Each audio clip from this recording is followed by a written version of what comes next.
পশ্চিমারা যদি কাউকে বলে এ মিথ্যাবাদী, ধরে নেবেন সে সত্যবাদী। বুঝতে পারেন এই কথা? ওরা যদি কাউকে বলে অমুক মুসলিম সন্ত্রাসী, বুঝে নেবেন এই মুসলিম জান্নাতে যাইতে পারে ইনশাআল্লাহ।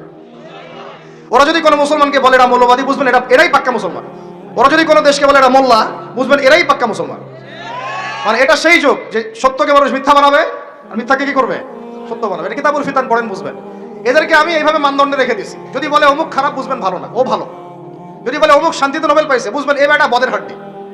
কথা বুঝতে পারছেন? ওই যে মিয়ানমারের একজন রেদি ছিল নোবেল, মনে আছে?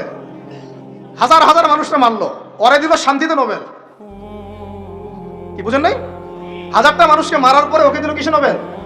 আর একজনকে দিয়েছে অর্থনীতিতে নোবেল। সে বাংলাদেশের সুদ চালু করছিল। কি চালু করছিল?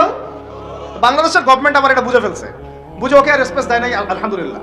এখন ও গিয়ে আমেরিকার যারা প্রভু ওর আছে তার পা ধরা শুরু করছে, আমাকে একটা স্পেস দাও।